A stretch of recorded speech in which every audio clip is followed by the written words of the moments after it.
Did you know there's a song that went viral in 1974 for being about running naked in public? Or another that's a music lover's tongue twister and still hasn't been beaten for how weirdly specific it is? This is the story of forgotten yet unforgettable one-hit wonders. Before we move on, I'd like to ask you a small favor. If you appreciate this content, please take a second to like this video and subscribe to the channel. Over 98% of you watch the videos without subscribing. It costs you nothing, but it makes a huge difference to us. So did you click the subscribe button? Great. Thank you so much. Now back to the video. Number 1, the night Chicago died.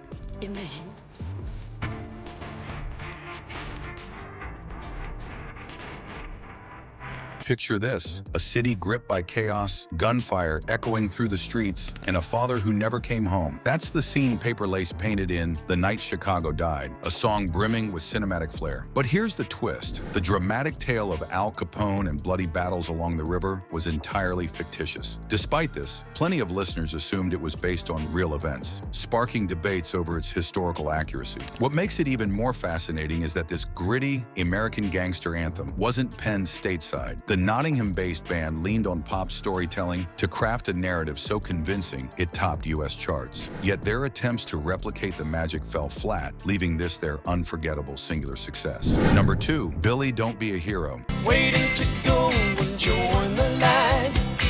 Billy Don't Be a Hero might sound like a cheerful pop tune at first, but its lyrics tell a far heavier story. It's a plea from a woman begging her partner not to join the fight, only for him to die a hero, a bittersweet tale of loss and sacrifice. Released in 1974, the song resonated deeply during a time when America was still grappling with the aftermath of the Vietnam War. Its contrast, upbeat melody against tragic storytelling, made it both haunting and unforgettable. Originally a UK hit by Paper Lace, Bo Donaldson and the Haywoods brought their own spin, earning it massive success. Despite this, the band couldn't break out of the shadow of this powerful, poignant single. Number 3, Rock On. Which is the way that's clear. Still looking for that blue jean baby queen.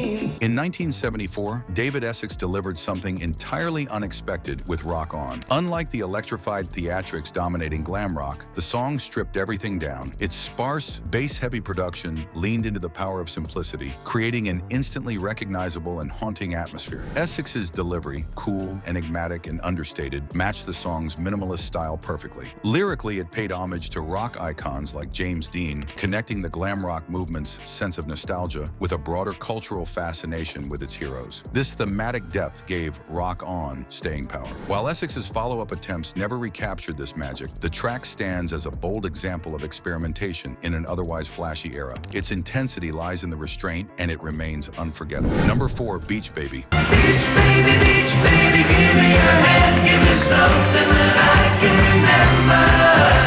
When Beach Baby hit the airwaves in 1974, its shimmering harmonies and sweeping production instantly transported listeners to the sun-soaked shores of 1960s California. But here's the kicker. This breezy anthem of surf culture came from First Class, a British band. Despite never setting foot in the era they so vividly described, the group tapped into a nostalgia that resonated deeply with American audiences, climbing to number 4 on the Billboard Hot 100. Everything about the track, from its lush, wall of sound style to its romanticized summer lyrics, was designed to evoke a simpler, carefree past. While First Class couldn't duplicate its success, Beach Baby found new life in commercials and films, ensuring its enduring spot as a nostalgic classic. Number 5, Life is a Rock. Baby Bumble and the Stingers, Martha Hooper, Rachel Singers, Lonnie Mack and Twang and Eddie Hisman, Ring, we're going steady, take. Life is a Rock, but the radio rolled me, bursts out of the gate with a rapid-fire delivery that makes it impossible to ignore. This was Reunion's bold ode to radio and pop culture, brimming with references to icons, songs, and trends spanning decades. Its non-stop lyrics turned listeners into participants, with many attempting to memorize its dizzying catalog. One fan even called it the best brain exercise ever. At its core, the song celebrated the golden age of radio, jam-packing nostalgia into every second. This unique approach made it a hit, peaking at number 8 on the Billboard charts. But its novelty nature made follow-ups nearly impossible, leaving it as a pure, high-energy time capsule of 70s pop. Number 6, The Streak.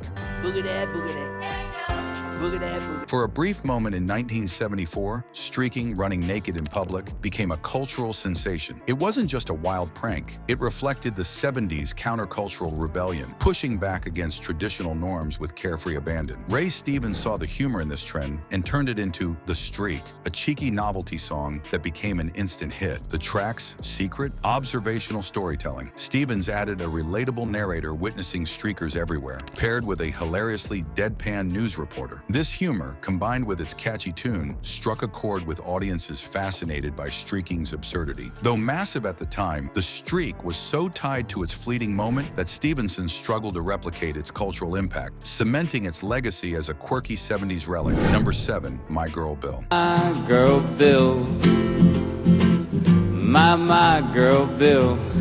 Imagine listening to My Girl Bill for the first time. With its conversational lyrics and teasing tone, it seems like Jim Stafford is singing about a tangled love triangle. It's intentional, of course, hinting at just enough romantic tension to keep listeners guessing. But Stafford pulls the rug from under everyone with the big reveal. The song isn't about romance at all. It's about a strong, platonic bond between two men. This playful misdirection was classic Stafford, who had a knack for mixing humor with storytelling. The clever wordplay and unexpected ending made My Girl Bill memorable and undeniably charming. Though Stafford didn't replicate its success, the song showcases his skill at turning a simple tale into something completely surprising and unforgettable. Number 8, Seasons in the Sun. We're just seasons out of time.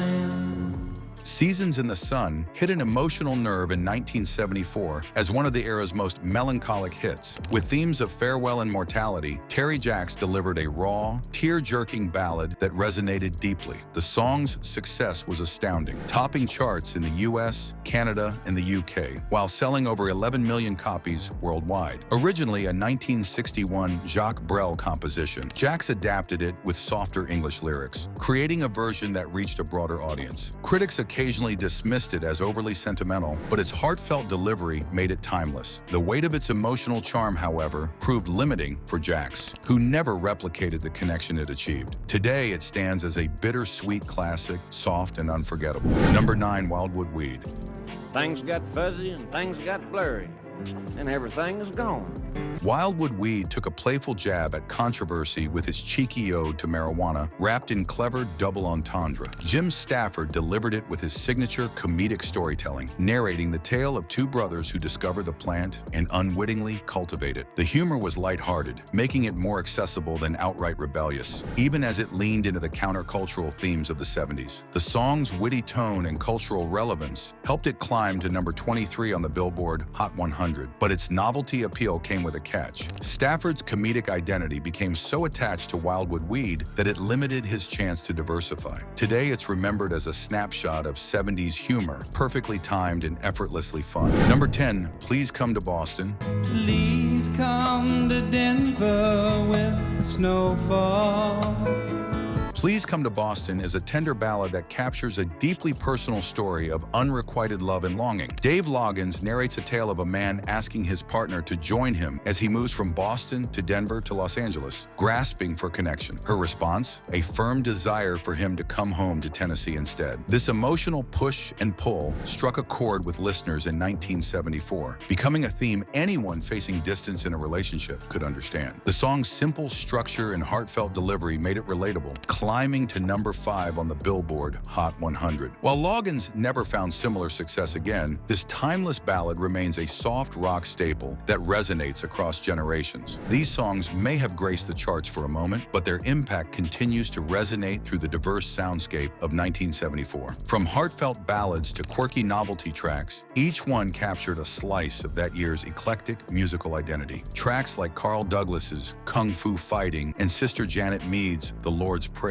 proved how music could break boundaries and leave lasting cultural impressions, even with fleeting chart success. What do you think? Which of these one-hit wonders stands out as your favorite? Drop a comment below and let us know. 1 year, 10 unforgettable songs. Sometimes one hit really is all it takes.